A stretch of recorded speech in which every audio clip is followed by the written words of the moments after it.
Hello, my dear students. Today we are going to discuss very important topic, motion of center of mass. कुछ अच्छे अच्छे problems भी solve करेंगे JEE mains और SC Verma के। तो देखते हैं पहले क्या कहता है सेंटर ऑफ मास का कॉन्सेप्ट, कि सेंटर ऑफ मास किस तरीके से मोशन करता है।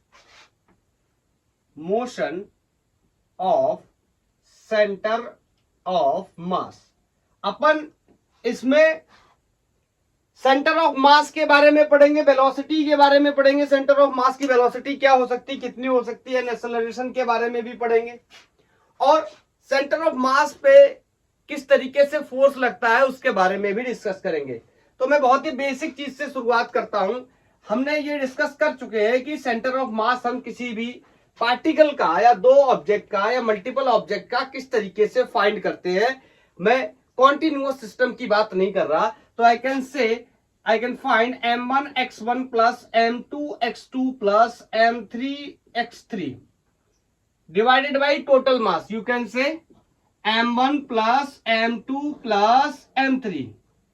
ओके, ये तो मेरे को पता चल गई कि सेंटर ऑफ मास की पोजीशन क्या है, बट मेरे को सेंटर ऑफ मास के मोशन के बारे में डिस्कस करना है। It means velocity and acceleration की बात भी करनी है।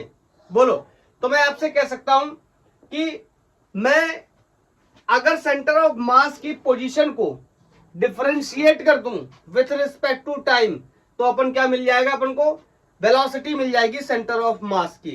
एंड फर्दर फिर से अगर डिफरेंशिएट कर देंगे तो क्या मिल जाएगा, एक्सेलरेशन। अभी मेरे से यहां पर कोई क्रॉस क्वेश्चन नहीं पूछ सकता कि पोजीशन के फंक्शन को डिफरेंशिएट करेंगे तो वेलोसिटी कैसे मिल जाएगी। अपन काइनेमेटिक्स में बहुत सारी चीजों के बारे में डिस्कस कर चुके। बोलो हाँ या ना। तो मैं कह सकता हूं differentiation with respect to time, time के साथ डिफरेंशिएट करेंगे।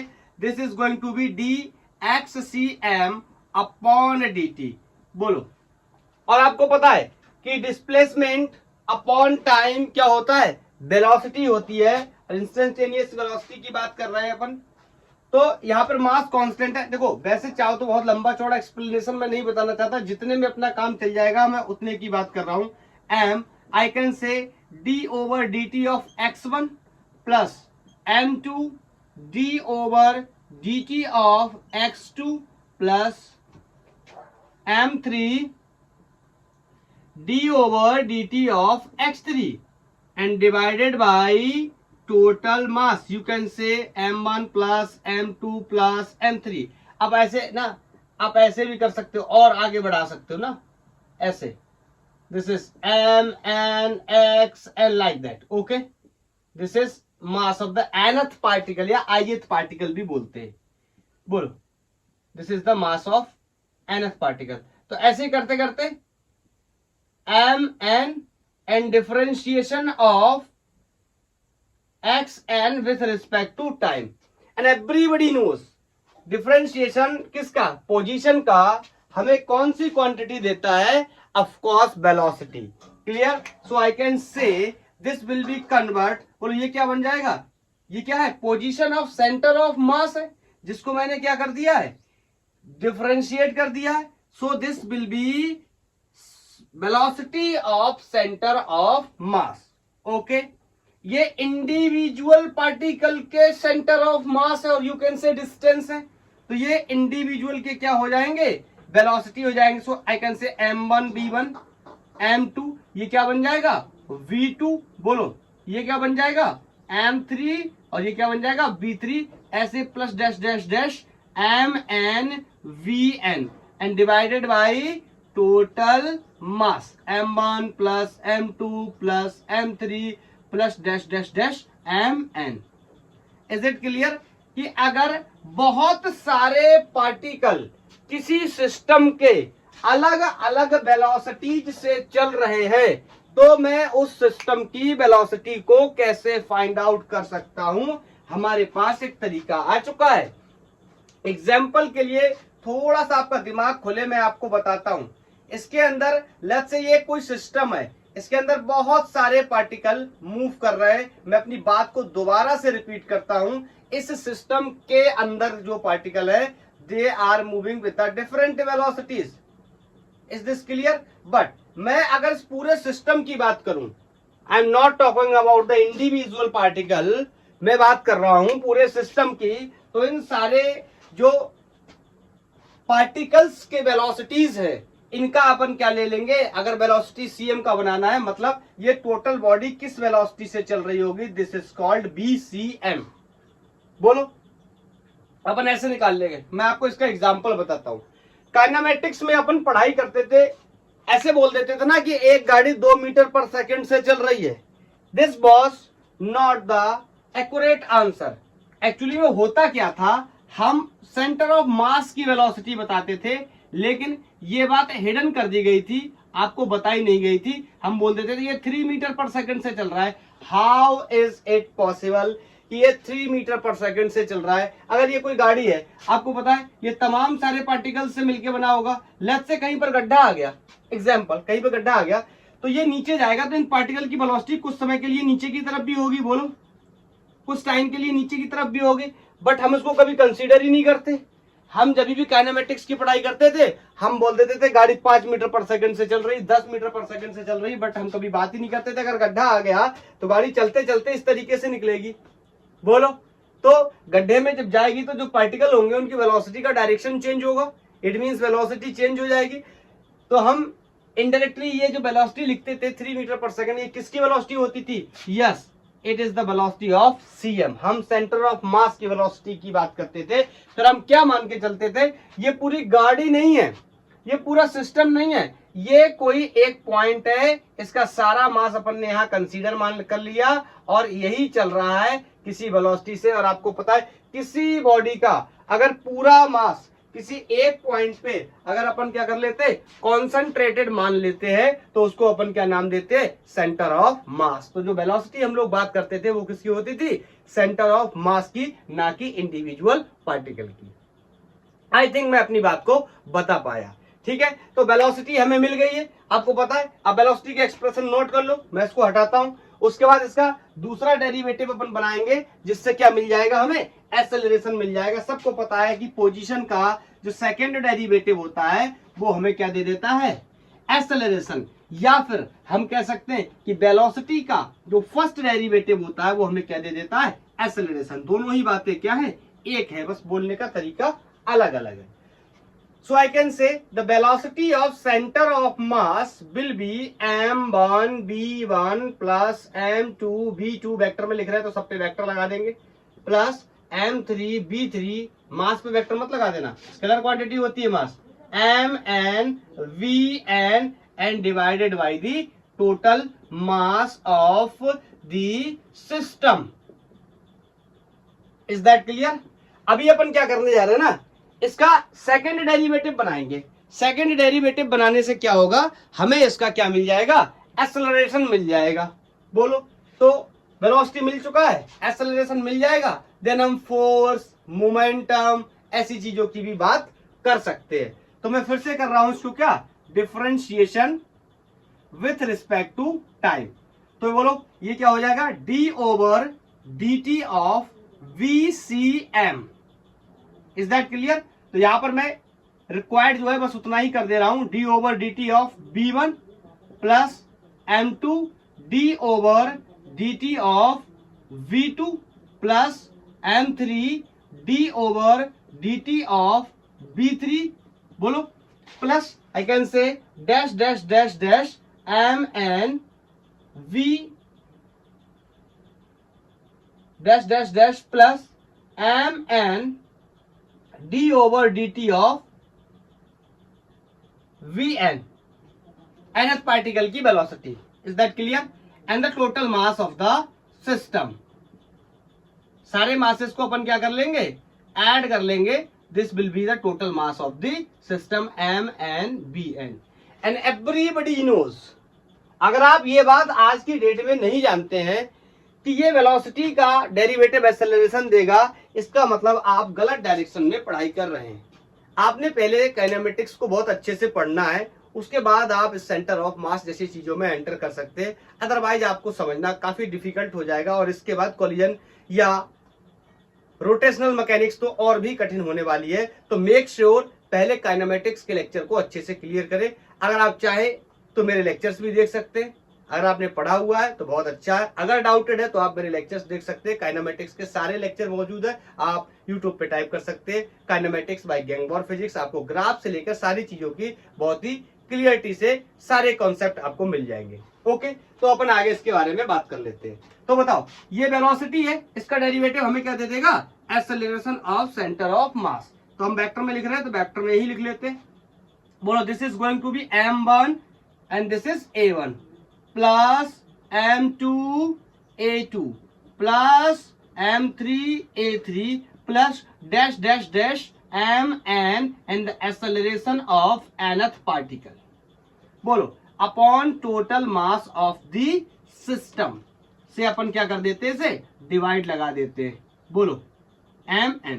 तो ये मेरे को पता चल गया क्या, एक्सेलरेशन। याद आया, मैं फिर से वही एग्जांपल आपको बता सकता हूं। अपन बोलते थे काइनेमेटिक्स में कि एक गाड़ी 2 मीटर पर सेकेंड स्क्वायर के एक्सेलरेशन से एक्सेलरेट कर रहा है। इसका मतलब अब मैं आज आपको क्लियर करके बताना चाहता हूं, ये गाड़ी का एक्सेलरेशन नहीं था।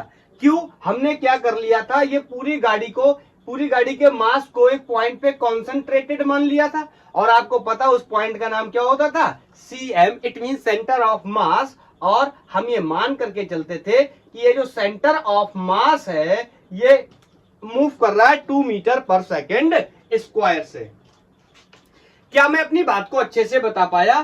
शायद आप प्रीवियस कॉन्सेप्ट को अगर यहां पर सोचेंगे तो फिर सेम एक्सप्लेनेशन होगा। ये गाड़ी, आप बताओ, जब भी अपन पहाड़ों पे चलते, मैं पहाड़ पे उस तरीके के इंक्लाइंड प्लेन की बात नहीं कर रहा हूं। अगर मान लो रास्ता कुछ इस तरीके का है, बोलो रास्ता इस तरीके का, अपन फिर भी बोलते हैं ये गाड़ी 2 मीटर पर सेकेंड स्क्वायर से क्या कर रही है, एक्सेलरेट कर रही है। क्यों?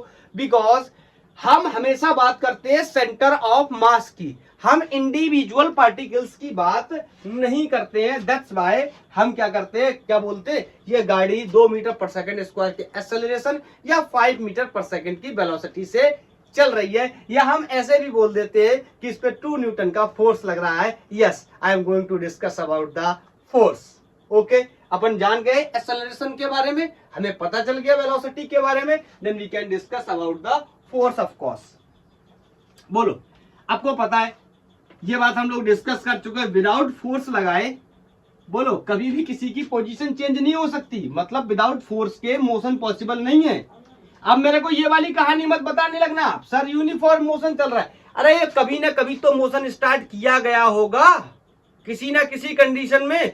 सर मैं तो काइनेमेटिक्स में पढ़ता था, गाड़ी 5 मीटर पर सेकंड से चल रही है, उस पर कोई एक्सेलरेशन नहीं है, उस पर कोई फोर्स नहीं है। आपकी बात सही है, हम लेटर ऑन पिक्चर की बात कर रहे हैं, लेकिन जब भी कभी ना कभी चलाया तो गया होगा, फोर्स तो लगा होगा ना। बिना फोर्स के कैसे चला सकते हैं हम किसी ऑब्जेक्ट को? न्यूटन का पहला नियम याद है ना, हम किसी ऑब्जेक्ट की पोजीशन को कभी भी चेंज नहीं कर सकते जब तक हम उस पर फोर्स नहीं लगाते। ओके, तो छोटी छोटी बातें दिमाग को धीरे धीरे क्लियर करते चलेंगे। हाँ, अभी मैं आपसे बोलूं, मेरे पास ये एक ऑब्जेक्ट है, मान लो ये कोई गाड़ी है, इस गाड़ी पे अपन एक फोर्स लगा रहे हैं F। तो बताओ ये फोर्स कहां लग रहा है? हम कह सकते हैं ये फोर्स न्यूटन के दूसरे नियम से हम लिख सकते हैं F इक्वल टू ma।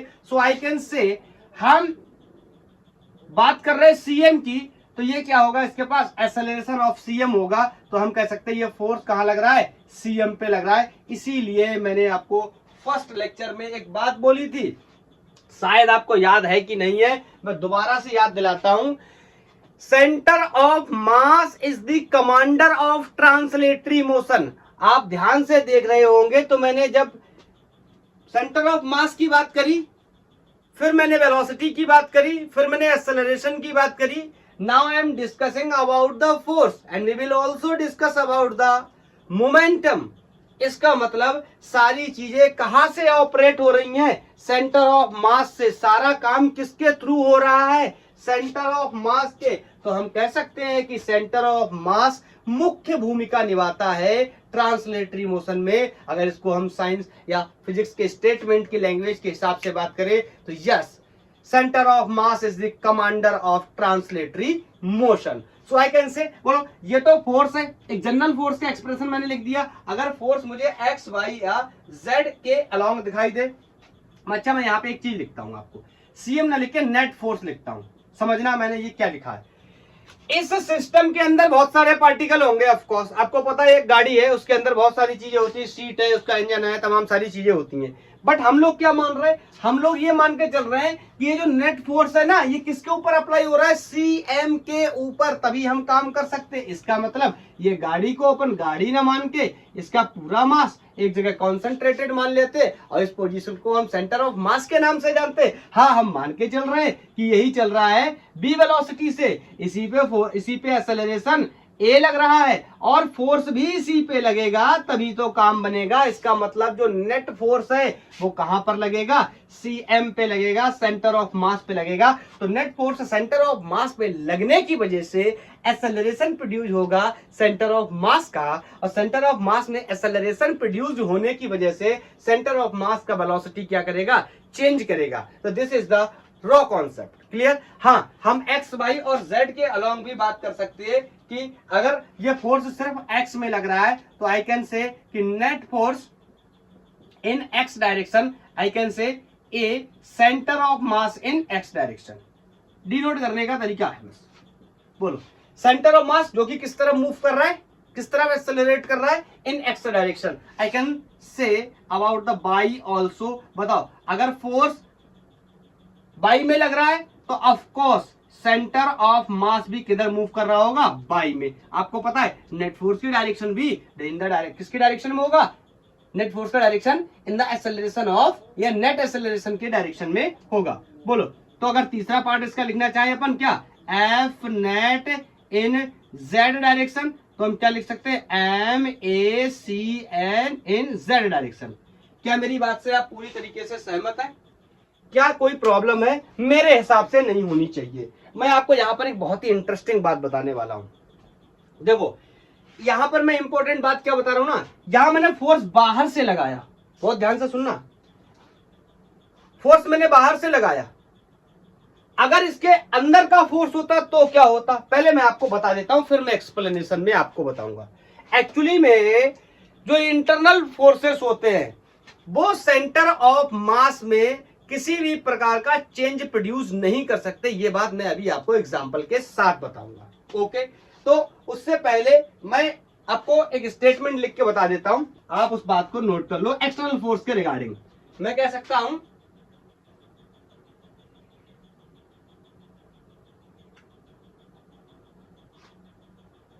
ये जो नेट फोर्स है इसके बारे में जो मैं बार बार बोल रहा हूं ना, ये क्या है, this is net force on the system. ये पूरे सिस्टम पे लगने वाला फोर्स है। Yes, we can also say कि ये सेंटर ऑफ मास पर लगने वाला फोर्स है। बोलो बोलो, this is the net force on the system. या आप चाहो तो ब्रैकेट में ये भी लिख सकते हो, दिस इज द नेट, का मतलब ऑल फोर्सेस। कोई जरूरी नहीं है किसी ऑब्जेक्ट पे एक फोर्स लग रहा होगा, सारे फोर्सेस का जो वेक्टर है या जो सारे फोर्सेस का जो नेट है उसको हम क्या बोलेंगे, ये जो नेट फोर्स है। और ये किसको किसके पोजीशन में चेंज करेगा या क्या करेगा, ये एक्सेलरेशन प्रोड्यूस करेगा उस बॉडी के अंदर। अब मैं आपको इंटरनल फोर्सेस के बारे में थोड़ा सा बताना चाहता हूं और आपको सुन के काफी इंटरेस्टिंग भी लगने वाला है कि इंटरनल फोर्सेस सेंटर ऑफ मास में किस तरीके से अपना योगदान देते हैं या नहीं देते हैं। एक्सप्लेनेशन में लिख रहा हूं मैं, the force on one part of the system. ये टिपिकल लैंग्वेज है, one part on the system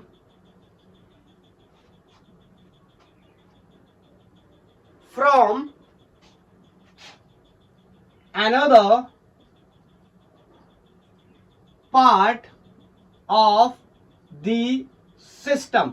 अब आप ध्यान से देखोगे ना तो एक ही सिस्टम के दो अलग अलग पार्ट की बात हो रही है। कोई पहला पार्ट है, उसके बाद कोई दूसरा पार्ट है, एक दूसरे के ऊपर फोर्स लगा रहे। बोलो, इसका मतलब मैं कह सकता हूं क्या, किसके बारे में बात कर रहे हैं अपन, इंटरनल फोर्स के बारे में। इंटरनल फोर्स है, अरे भैया कोई सिस्टम है उसका एक पार्ट फोर्स लगा रहा है दूसरे पार्ट पे, या दूसरा फोर्स पे लगा रहा है दूसरा पार्ट फोर्स लगा रहा है पहले पार्ट पे, it means we are dealing with the internal forces. और मैं आपको बताना चाहता हूं आर नॉट इंक्लूडेड, जो सेंटर ऑफ मास है,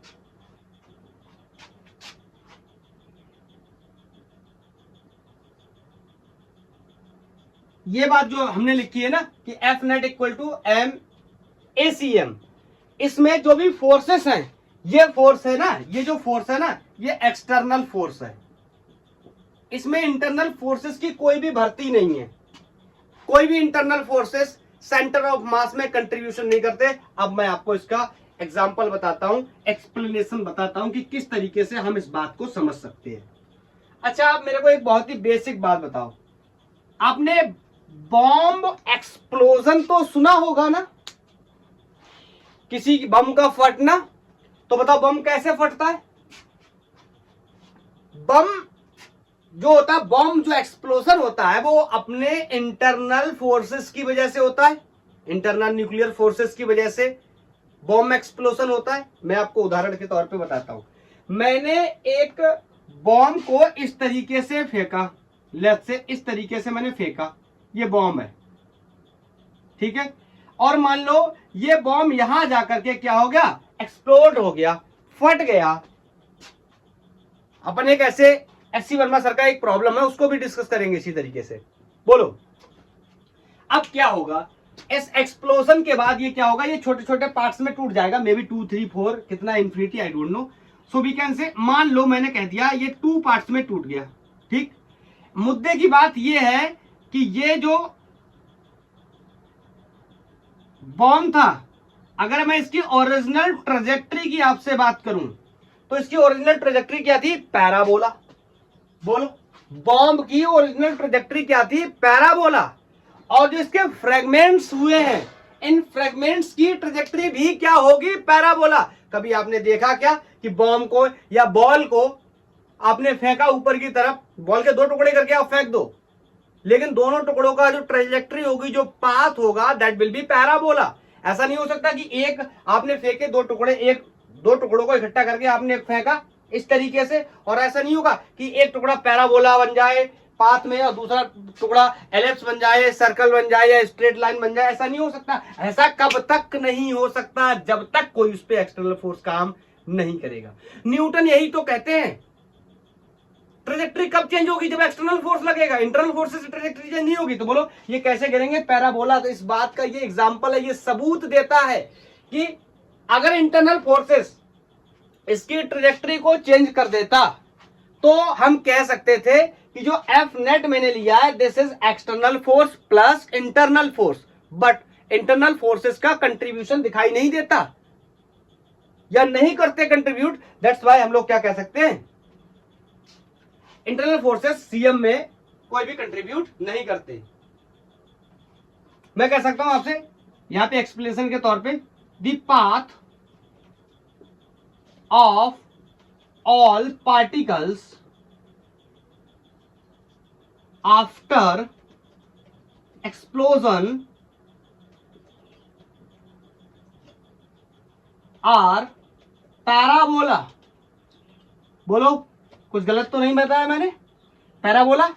और हम कह सकते हैं the path of bomb is also parabola before explosion. तो बताओ, हम कह सकते हैं इसका मतलब पाथ चेंज नहीं हुआ। पाथ चेंज नहीं हुआ का मतलब कोई भी फोर्स लगा नहीं, और हमने ये मान के रखा है कि कोई भी एक्सटर्नल फोर्स नहीं है। और जो भी एक्सटर्नल फोर्स है, ग्रेविटी है, ग्रेविटेशनल फोर्स है, उसकी वजह से ही तो इसका जो पाथ आ रहा है एक्चुअली में वो पैराबोला किसकी वजह से आ रहा है, ग्रेविटेशनल फोर्स की वजह से आ रहा है। इसका मतलब हम कह सकते हैं क्या कि इंटरनल फोर्सेस, मैं यहां लिख देता हूं, इंटरनल फोर्सेस कंट्रीब्यूट नहीं करते, internal forces has no contribution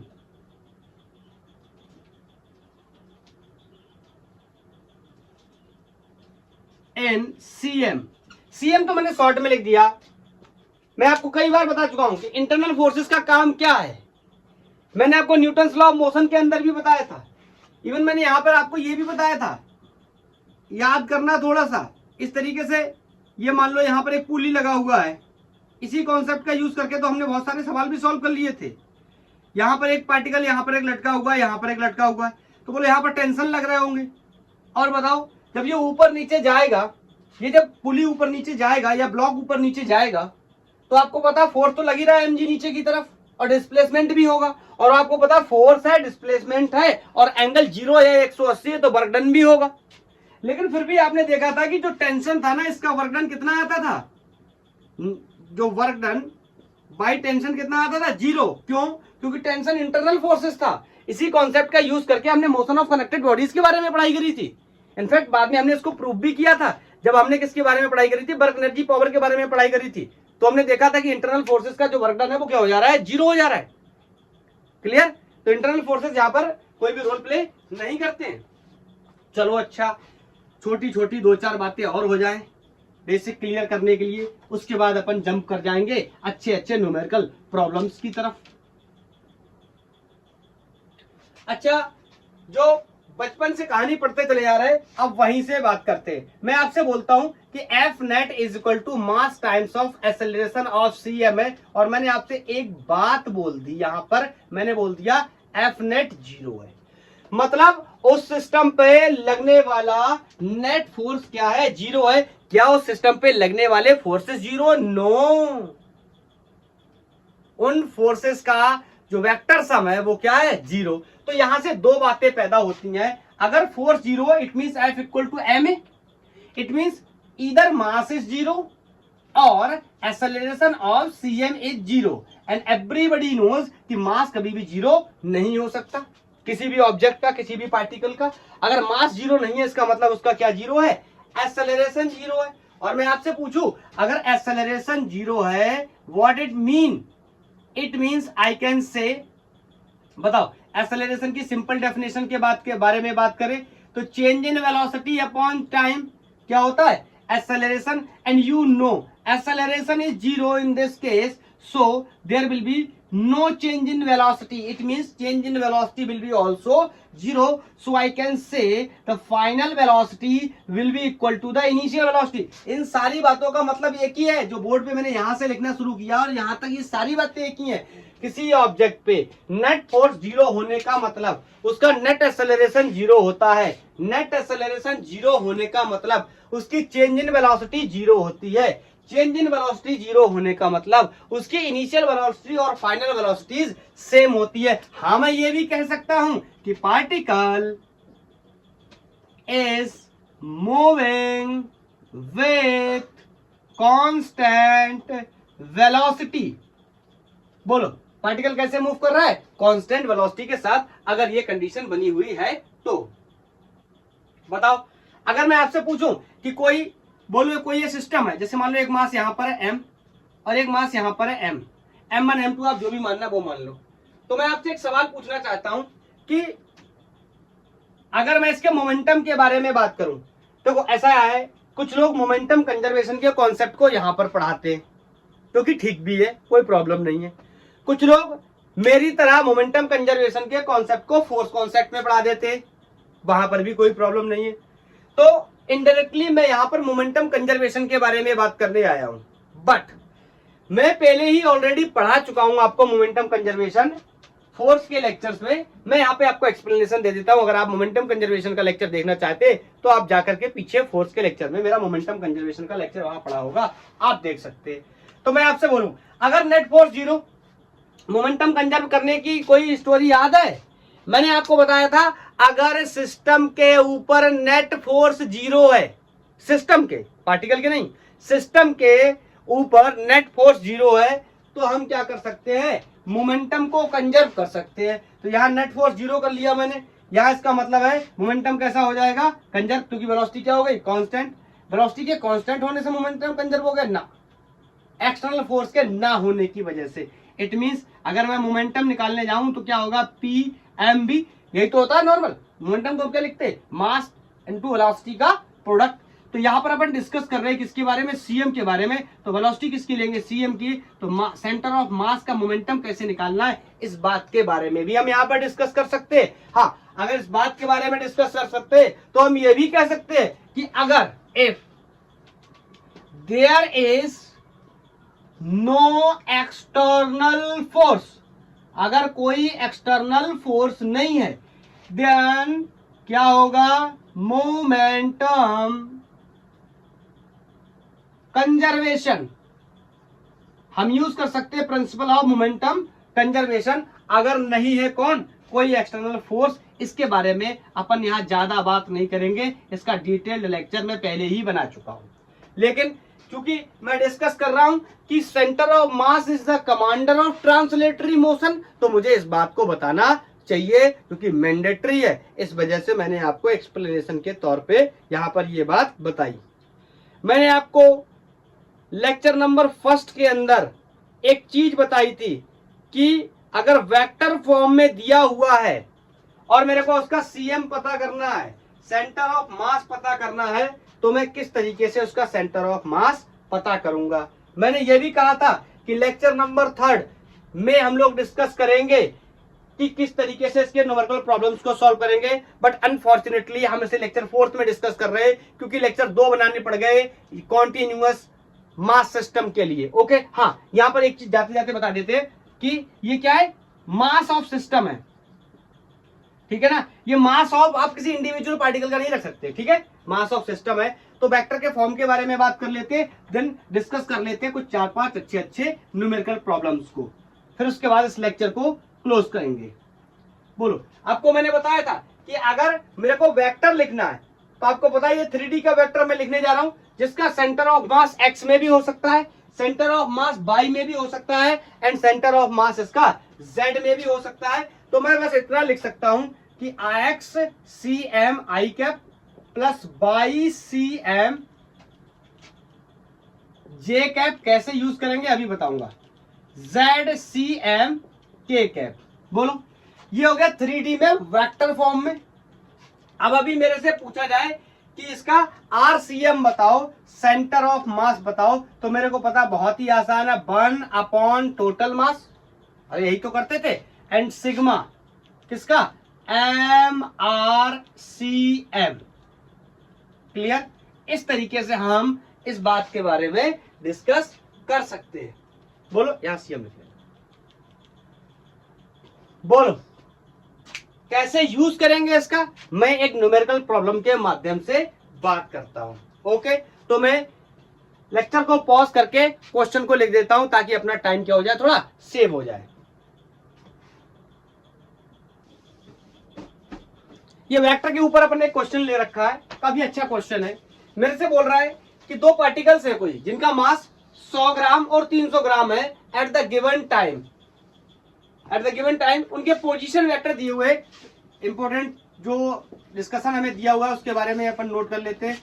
2i plus 5j plus 13k, ये मेरे को दे रखे हैं दोनों position vector, and second is minus 6i cap plus 4k cap minus 2k cap, sorry plus 4k दो बार कैसे हो गया, 4j कैप,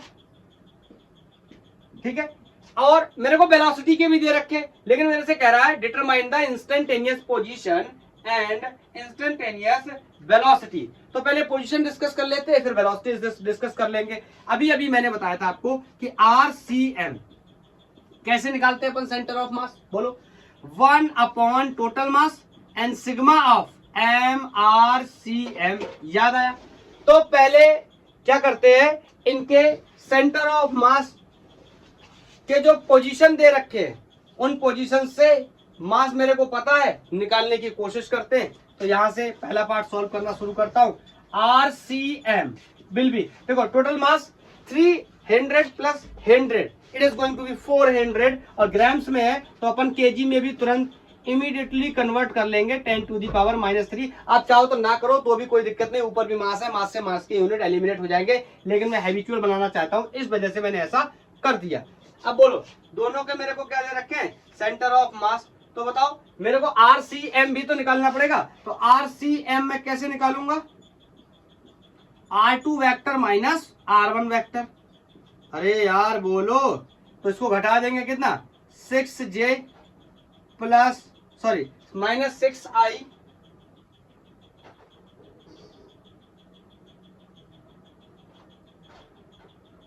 ये छोड़ो, ऐसे बनाते हैं, ऐसे RCM is equal to 1 upon mass M1 R1 vector में दे रखा है ना, कोई प्रॉब्लम नहीं है, हम तो सब कुछ पढ़ चुके हैं।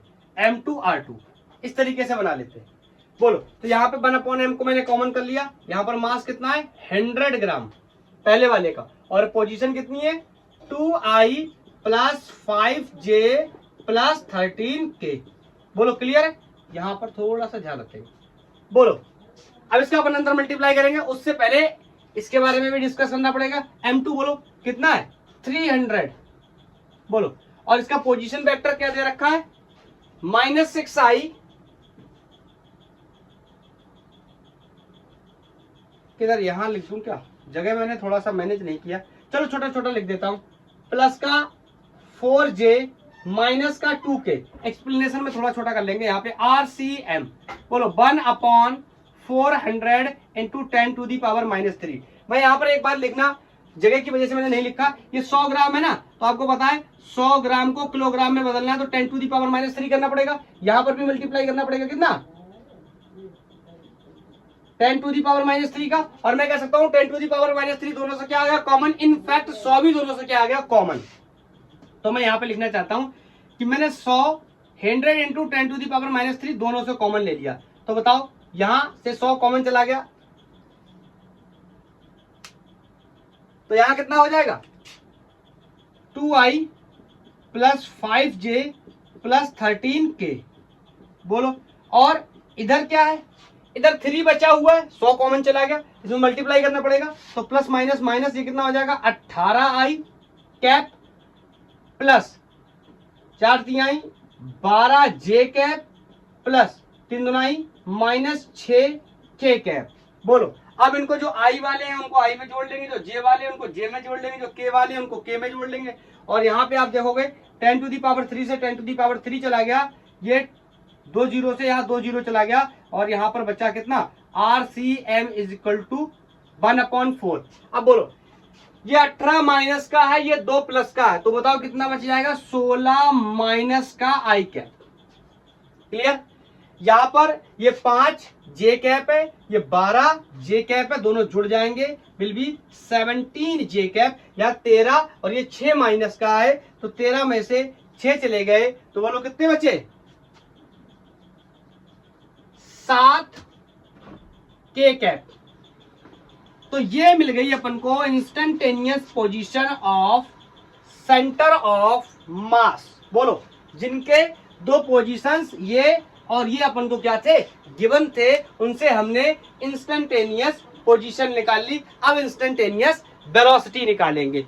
ओके, आप लोग करो ट्राई इंस्टेंटेनियस वेलोसिटी वाला प्रॉब्लम, कर लिया। चलो दूसरा प्रॉब्लम सॉल्व करते हैं, इसको नोट भी कर लिया। अब मेरे से करा इंस्टेंटेनियस वेलोसिटी का बता दो, एक्सेलरेशन का पूछता तो ऐसे ही एक्सेलरेशन का भी कर लेते, तो एक प्रॉब्लम कर लेते, उससे आपका कॉन्सेप्ट क्लियर हो जाएगा, तो आप एक्सेलरेशन पूछा जाएगा तो वो भी कर लेंगे। तो बोलो VCM को मैं क्या लिख सकता हूं 1 upon mass M1 V1 plus M2 V2, vector form में इस्तेमाल कर रहे हैं अपन। बोलो, तो VCM टोटल मास फिर से देखो कितना हो जाएगा 100 प्लस 300 मतलब 400 kg से इस बार नहीं बदल रहा है, आपको पता है एलिमिनेट हो गया था पिछले केस में, इस केस में भी एलिमिनेट हो जाएगा मास, मतलब मास का यूनिट एलिमिनेट हो जाएगा। तो यहां पर 100, और बोलो वेलोसिटी का यूनिट, सॉरी वेलोसिटी का vector 10i minus 7j minus 3k। बोलो, ये हो गया M1 V1 plus M2 is 300, और V2 कितना है ये दे रखा है 7i 9j प्लस 6k। बोलो, अब फिर से थोड़ा सा कैलकुलेशन में मेरे साथ आप हेल्प करोगे, यहां से 100 कॉमन, यहां से 100 कॉमन, तो ये पूरा चला गया, और ये 2 जीरो भी चले गए।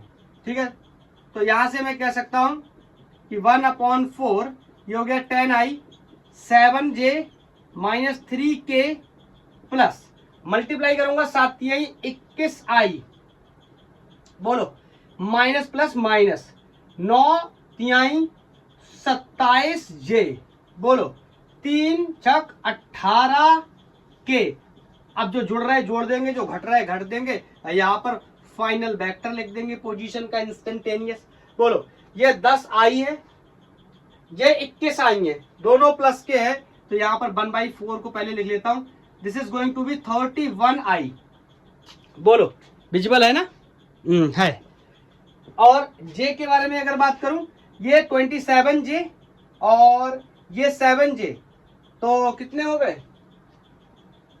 34, 27 और 3 30 4 34, 34j। बोलो और आगे ये माइनस का है, ये प्लस का है। 18 में से 3 चले गए 15 के। हाँ यहां पे ध्यान रखना, ये माइनस का था, ये माइनस का था, तो ये जुड़ जाएंगे। ठीक है, ये हो गया अपना सेंटर ऑफ मास की, सॉरी जो वेलोसिटीज के वेक्टर दिए थे उनका इंस्टेंटेनियस सेंटर ऑफ मास का मेरे को वेलोसिटी का वेक्टर मिल गया। बोलो, तो इस तरीके के सवालों को मेरे हिसाब से आसानी से आप सॉल्व कर लेंगे। एक्सेलरेशन का होता तो इसी तरीके से एक्सेलरेशन में भी सॉल्व कर लेते। अब क्वेश्चन की कैटेगरी को चेंज करते, मैं पॉज करके वीडियो को एक नेक्स्ट क्वेश्चन नोट करता हूं जो कि SCB से, SC वर्मा सर की बुक से लेते हैं हम लोग। ठीक है, ये नेक्स्ट क्वेश्चन है SC वर्मा की बुक से है और मेरे से कह रहा है कि find the position of CM after time t।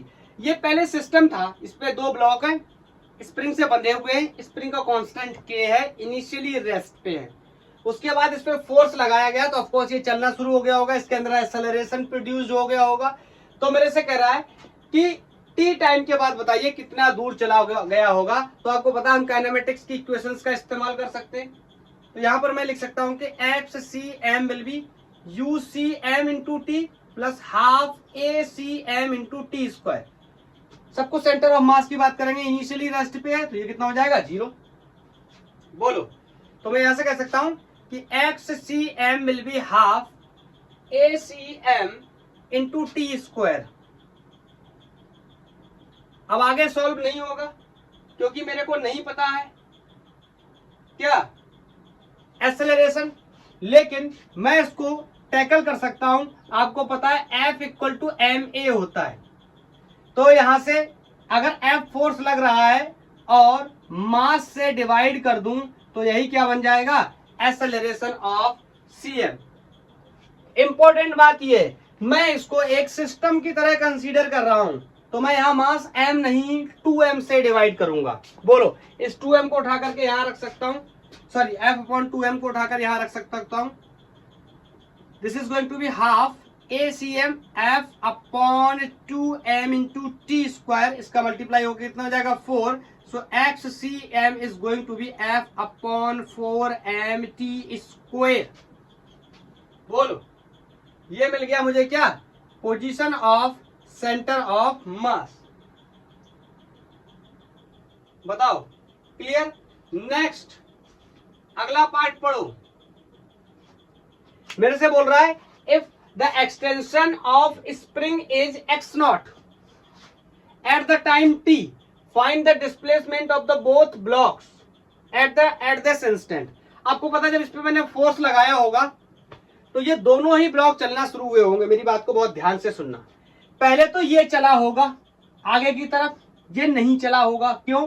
क्योंकि स्प्रिंग में एक्सटेंशंस नहीं आए होंगे। लेकिन जब स्प्रिंग में एक्सटेंशंस आ गया कितना, x0, इसका मतलब स्प्रिंग इस कंडीशन में हम मान सकते हैं फुल्ली स्ट्रेच्ड हो गया। तो उसके बाद जैसे ये चलेगा तो ये भी चलेगा, और ये दोनों क्या अलग अलग चलेंगे, या मतलब डिस्प्लेसमेंट दोनों का अलग अलग होगा कि सेम होगा? कुछ लोग कहेंगे सर सेम फोर्स लग रहा है सेम होगा, ऐसा बिल्कुल भी नहीं होगा। पूछो क्यों? ये बाद में चला है, जब मैंने इस पे फोर्स लगाया तो ये चलना शुरू हो चुका है, लेकिन ये अभी भी नहीं चल रहा है। क्यों? क्योंकि स्प्रिंग के अंदर फुल्ली एक्सटेंशन अभी आया हुआ नहीं है। तो मेरे को एक बात समझ में आ गई, दोनों के अंदर क्या है, अलग अलग डिस्प्लेसमेंट कवर करेंगे दोनों। तो ये नोट कर लिया आपने, मैं इसको हटाता हूं। दूसरे पार्ट को सॉल्व करने के लिए आप फिर से पढ़ लो कि स्प्रिंग में एक्सटेंशन कितना है, x नॉट है, तो मेरे को बताना है कि दोनों का डिस्प्लेसमेंट कितना होगा आफ्टर टाइम t। तो मैं मान ले रहा हूं कि बी पार्ट को सॉल्व करने के लिए suppose displacement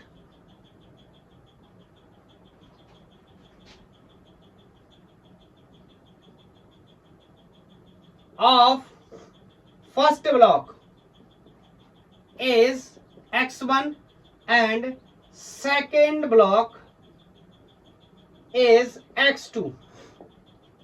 clear?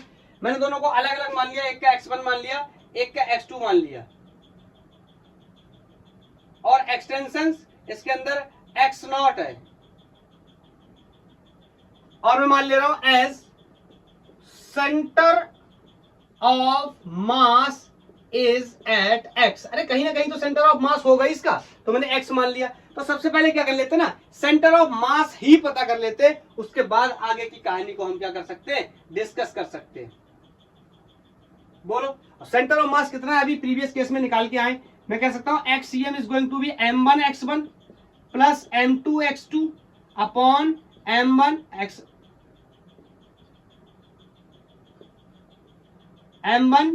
Plus m2। ये अभी मैंने निकाला था प्रीवियस केस में। बोलो कितना आया था, F T square upon 4m centre of मास आया था। आप पीछे पलट के देख लो। बोलो यहां से मैं आपको बोल सकता हूं दोनों पार्टिकल्स के मासेस क्या है, सेम। तो mx1 mx2 upon 2m, m से m को कॉमन लेके काट देंगे, इतने समझदार आप लोग हो। तो F T square upon 4m is x1 plus x2 by 2, equation 1। बहुत ही शानदार रिलेशन मिल चुका है कि सेंटर ऑफ मास कहां होगा, दोनों ने जितना डिस्प्लेसमेंट कवर किया है उसको जोड़ करके 2 से डिवाइड कर देंगे, मतलब आधा कर देंगे, वहां पर मिल जाएगा हमें क्या, इसका सेंटर ऑफ मास। अब बात करते हैं एक्सटेंशंस के हिसाब से। If extension in spring is x not, मैं सिंपली बोल सकता हूं कि एक्सटेंशंस का क्या मतलब है, ये मतलब है, बहुत ही आसानी से ये मतलब है।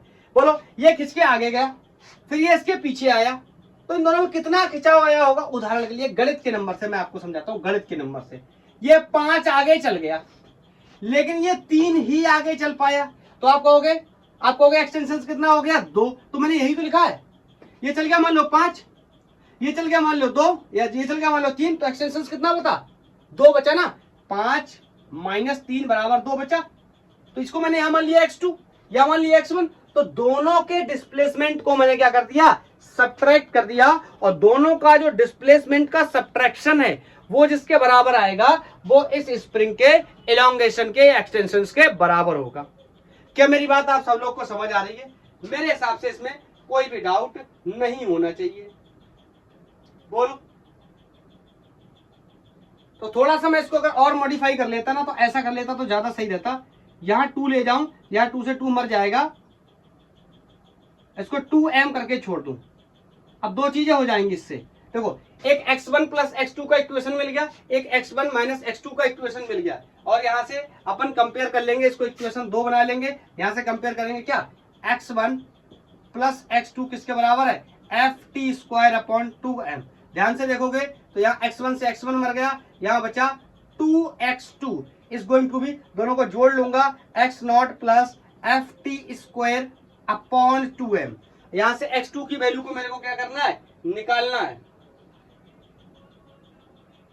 तो x2 की वैल्यू को मैं कैसे निकाल सकता हूं, ये तो निकली हुई है, बस इसमें मैं क्या करूं, थोड़ा सा शॉर्ट कर दे रहा हूं ना, ताकि आप कैलकुलेशन से थोड़ा बच पाओ। ये हो गया, बोलो x2 2 से डिवाइड कर दिया, ये x2 इतना डिस्प्लेसमेंट। अब भैया अलजेब्रा में तो अलजेब्रा में ही आएगा ना, गणित के नंबरों में कहां से निकाल दूं, 4 सेंटीमीटर जब नहीं दिया है तो। बोलो समझ गए? अब x1 निकालना है, तो x2 की वैल्यू पता चल गई है, इसको उठाकर किसी एक इक्वेशन में रख दो, इसमें रख दो, x1 की वैल्यू पता चल जाएगी। तो बोलो सिमिलरली आप निकाल लेना, इसको नोट कर ले, नोट कर लिया। 1 2 3 मैं यहाँ पे हटाता हूँ, मैं x1 को डायरेक्ट लिख देता हूँ, x1 को मैं डायरेक्ट लिख देता हूं, this is going to be 1/2, यहां पर भी यही आएगा 1/2, और इसको आगे लिखता हूं इस बार ft²/2m, और आप जब इसको सॉल्व करेंगे ना तो ये x0 इस बार प्लस नहीं माइनस आएगा, आप चाहो तो दिमाग लगा लो, ऐसे ही समझ में आ जाएगा आपको। अगर ये x0 आगे गया है तो ये उतना आगे नहीं गया होगा, तभी तो एक्सटेंशन आएंगे। अगर आपको नहीं समझ आता इट्स ओके, आप बोलो पुट इन क्या माना मैंने इसको, इक्वेशन 2, पुट इन 2, इसको उठाकर इक्वेशन इसमें रखो, आपको आंसर यही मिल जाएगा। Is that clear? बोलो। एक क्वेश्चन और लेता हूं मैं इसी बुक से, एससी वर्मा से। ये भी एक अच्छा और इंपॉर्टेंट क्वेश्चन है, एससी वर्मा सर की बुक से है। प्रोजेक्टाइल है कोई, अब ये मत बोल देना कि प्रोजेक्टाइल मुझे नहीं आता, हम लोग पढ़ चुके हैं, पूरी प्रोजेक्टाइल की पढ़ाई कर चुके हैं। बोल रहा है a projectile is fired at the speed of 100 metre per second at the angle of 37 degree above the horizontal. जो बोल रहा है पहले वो करते चले जाते, यहां से फेंक रहा है, उसके बाद बोल रहा है at the highest point it breaks into the two parts of mass ratio 1:3। कोई बात नहीं, पहले हाईएस्ट पॉइंट पे पहुंचते हैं। यहां पहुंच गया हाईएस्ट पॉइंट पे, यहां से मान लो ये अपन ने फेंका था, अब यहां पर जाके ये 2 पॉइंट्स में ब्रेक हो गया, एक बड़ा कर लेता हूं एक छोटा कर लेता हूं, ठीक है, ये 3 है ये 1 है मास रेशियो, ठीक है। बोल रहा है smaller coming to the rest, find the distance from the launching point to that point where the heavier lands. मान लेता हूं कि हैवियर वाला ये कुछ इस तरीके से गिर गया, यहाँ पे स्मॉल वाला ये रेस्ट पे आ गया तो ये इस तरीके से गिर गया, क्लियर। रेस्ट पे आने का मतलब ये नहीं है कि एकदम से धड़ाम से गिर जाएगा, बोलो क्लियर। अब मेरे से बोल रहा है कि आप ये बताओ कि ये हैवी वाला कहां लॉन्च हुआ है। मैं बोल देता हूं मान लो ये कोई एक्स, सीएम की पढ़ाई कर रहे हैं तो सीएम मान लेते हैं। अच्छा पहले ये समझो, इसको निकालने से पहले ये समझो, ये जो मेरा ओरिजिनल प्रोजेक्टाइल था ये कहां गया होगा, इसकी रेंज क्या रही होगी। ये तो मेरे लिए बहुत ही आसान है, RCM रेंज निकालना, u² sin 2θ/g। बोलो एंगल 37 दे रखा है, कोई बात नहीं 37 का दुगना करेंगे कठिन हो जाएगा, तो इसको एक्सपोज कर लेते हैं, u² 2 sin θ इंटू cos θ। अभी तो कोई दिक्कत नहीं होगी, मैं आपको ट्रायंगल बता देता हूं। वैसे तो मैं कई बार बता भी चुका हूं आपको कि 37 डिग्री वाले ट्रायंगल को हम किस तरीके से ट्रीट करते हैं। बोलो 3 4 5 याद आया, याद आया, ये 3 तो ये 4 और ये 5, एंगल 37। अब कॉस निकालना हो साइन निकालना हो सब यहीं से निकल जाएगा। RCM जी को 10 मान के ट्रीट कर ले रहा हूं, 100 से फेंका गया था, 100 इंटू 100 इंटू 2 साइन 37। साइन क्या होता है, बेस अपॉन हाइपोटेनस, नहीं परपेंडिकुलर अपॉन हाइपोटेनस 3/5। कॉस क्या होता है, बेस अपॉन हाइपोटेनस 4/5। यहाँ 10, जी की वैल्यू 10 से मैंने क्या कर दिया, डिवाइड कर दिया। जब आप इसको सॉल्व करेंगे तो RCM आपको वैल्यू मिलेगी 960 मीटर। मतलब ओरिजिनल प्रोजेक्टाइल 960 मीटर की दूरी पे गिरता है, लेकिन ऐसा हुआ नहीं। अगर होता तो गिरता, बट ऐसा हुआ नहीं। हुआ क्या, प्रोजेक्टाइल के हाईएस्ट पॉइंट पे फ्रेगमेंटेशन हो गए, 2 टुकड़ों में टूट गया। मास एक का m है, एक का 3m है। मास से कोई फर्क नहीं पड़ता, आपको पता है रेंजेस दोनों की सेम होंगी। मास प्रोजेक्टाइल अगर आप पढ़ चुके, मैंने रेंजेस सेम होने का मतलब इस रिगार्डिंग नहीं बोल दिया ये और ये रेंज सेम होगी। मासेस से रेंजेस का कोई मतलब नहीं है कि है। कंफ्यूज हो, जाओ YouTube पे टाइप करो प्रोजेक्टाइल मोशन, देख के आओ, पता चल जाएगा। हाँ, अभी मैं आपसे एक सवाल पूछना चाहता हूं कि छोटे वाले पार्टिकल के साथ क्या होगा। तो आपका आंसर होना चाहिए कि अगर ये ओरिजिनली 960 गया है तो ये छोटा वाला पार्टिकल ये टॉप पॉइंट पे जाके, हाईएस्ट पॉइंट पे जाके, यहां पर इसकी वेलोसिटी 0 हो गई थी, मैंने बना दिया, कोई बात नहीं, आगे चला गया। तो बताओ इसने कितना डिस्टेंस कवर किया होगा। मैं साधारण शब्दों में एक बात कह सकता हूं कि ये जो ओरिजिनल प्रोजेक्टाइल है इस प्रोजेक्टाइल का आधा कवर किया होगा।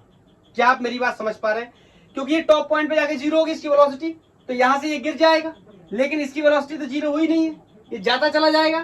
तो मैं कह सकता हूं कि छोटा वाला आधा कवर करेगा। इसका मतलब अगर मेरे से पूछा जाए कि छोटा वाला कहां पर जाके गिरेगा, तो मैं उसके लिए बोल सकता हूं क्या, इसको आप x2 मान लो, x1 मान लो, कुछ मान लो, इसको x मान रहे हैं तो इसको x2 मान लो, r2 x2 कुछ भी मान लो। तो x1 के बारे में बात करूं तो 480 मीटर हो जाएगा आधा। एक्सप्लेनेशन में आप लिख सकते हो, यहाँ पर टॉप पॉइंट पे इसकी वेलोसिटी क्या हो गई, जीरो। बोलो क्लियर है? अब मेरे को निकालना है कि ये कितना दूर गया, इसका मतलब सेंटर ऑफ मास की पोजीशन निकालनी, जो कि मेरे लिए बहुत ही आसान है। मैं लिख सकता हूं कि एक्ससीएम को अपन कैसे निकालते, m1 x1 m2 x2 upon total मास। तो एक्ससीएम विल बी, देखो अब इसके टोटल ये टोटल कितना है, मास कितना है, m मान लो, उसके कितने हिस्से करो, दो, एक हिस्से में 3 गुना मास, एक हिस्से में 1 गुना मास। तो मैं आपको ऐसे बता दे रहा हूं, एक का मास हो गया m/4 और दूसरे का मास हम कैसा क्या कर सकते हैं, 3m/4। अब एससी वर्मा का क्वेश्चन सॉल्व कर रहे हैं, इतना दिमाग तो होना चाहिए। अगर ये मास ही नहीं समझ पा रहे, ये m/4 और ये 3m/4 कैसे होगा, तो क्वेश्चन सॉल्व करने का तो कोई सवाल ही पैदा नहीं होता। बोलो, तो जिसका मास m/4 मतलब छोटा फ्रेगमेंट है, उसने कितनी डिस्टेंस कवर करी, 480। अब ये भी निकाला था हम लोगों ने, ये कितना हो जाएगा 3/4m और इसने 960। बताओ टोटल मास कितना हो जाएगा m। ये मास से मास क्या कर दो, एलिमिनेट कर दो कॉमन करके। अब इन सबको जोड़ लो और जोड़ने के बाद देख लो, और देखने से आपको पता चलेगा कि आंसर आएगा 1120 मीटर। अरे सर ये तो ओरिजिनल प्रोजेक्टाइल से भी दूर चला गया। यस, बोलो फ्रेगमेंट होने की वजह से सर मास से फर्क नहीं पड़ेगा, मैंने क्या बोला, पड़ेगा या नहीं पड़ेगा, जाओ प्रोजेक्टाइल देखो तब पता चलेगा। हर चीज नहीं बताते ना, कुछ चीजें सीक्रेटिव रखनी चाहिए। बोलो क्लियर? नेक्स्ट क्वेश्चन, ये भी हम लोग एससीबी से ही लेंगे शायद। ये नेक्स्ट क्वेश्चन है, ये भी एससीबी का क्वेश्चन है, काफी अच्छा क्वेश्चन है, कॉन्सेप्चुअल क्वेश्चन है। मेरे से बोल रहा है कि block of mass m is placed on a bigger block of mass 10m। इस बड़े ब्लॉक के ऊपर रखा हुआ है छोटा ब्लॉक जिसका मास m है, इस बड़े ब्लॉक का मास 10m है। जैसा कि फिगर में बताया गया, सारी सर्फेसेस फ्रिक्शन लेस है, कोई फ्रिक्शन का कॉन्सेप्ट अपन यूज नहीं कर सकते यहाँ पे। The system is release from the rest, इसका मतलब यह बात भी पता होगी कि इसकी इनिशियल वेलोसिटी को अगर हमें जरूरत पड़ गई तो हम कितना ट्रीट कर लेंगे, जीरो कर लेंगे। करा find the distance moved by the bigger block at the instant the smaller reaches to the ground. मेरी बात को बहुत ध्यान से सुनना। आपको पता है जब ये नीचे की तरफ मूव करेगा, ये फोर्स लगाएगा तो ये आगे की तरफ मूव करेगा, ये क्लियर है। और फ्रिक्शन लेस सरफेस है यहां पर भी, यहां पर भी। तो बताओ अगर मैं आपसे एक सवाल पूछूं कि बड़ा वाला block, if bigger block moves x distance right side, आगे की तरफ मतलब राइट साइड बोल दे रहा हूं, देन बोलो छोटा ब्लॉक के बारे में कहूं मैं, देन स्मॉलर ब्लॉक क्या करेगा, मूव करेगा कितना, 2.2 माइनस एक्स डिस्टेंस। नहीं समझ आया? अरे ये x आगे बढ़ा, ये नीचे आया, तो ये कितना मूव किया, जितना ये आगे गया आप मान सकते हो उतना ही ये पीछे चला गया। बोलो क्या कोई डाउट है? और अगर मैं कह दूं इन दोनों को क्या ट्रीट कर लूं, सिस्टम की तरह, if both blocks are system, एक सिस्टम की तरह है, और मैं मान लूं इन पर नो एक्सटर्नल फोर्स, कोई एक्सटर्नल फोर्स भी नहीं है, जैसा कि दिखाई दे रहा है, फ्रिक्शन तो है नहीं। बोलो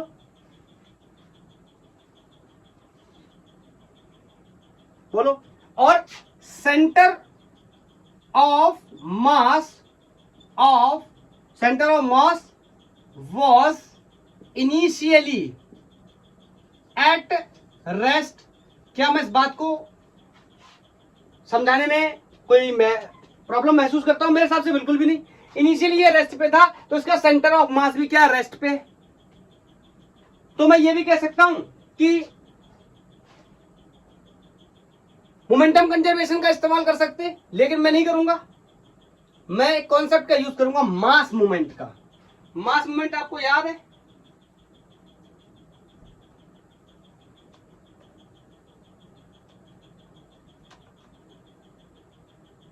बोलो, मास मूवमेंट क्या कहता था? m इंटू एक्स बराबर m, बंद कर लेता हूं, x1 m2 x2। देखो दोनों ब्लॉक्स पहले रेस्ट पे थे, दोनों का सीएम रुका हुआ था। अब ये आगे चल रहा है, ये पीछे चल रहा है, तो कितना सीएम, जितना देखो ऐसे समझो, जितना सीएम इसका आगे गया होगा उतना ही सीएम इसने पीछे डिस्टर्ब किया होगा। बोल, तो मास मूवमेंट के कॉन्सेप्ट का यूज कर सकता हूं मैं। m1 मास m, डिस्टेंस कितनी चली इसने? 2.2 minus x. m2 10 m, distance कितनी चली? x।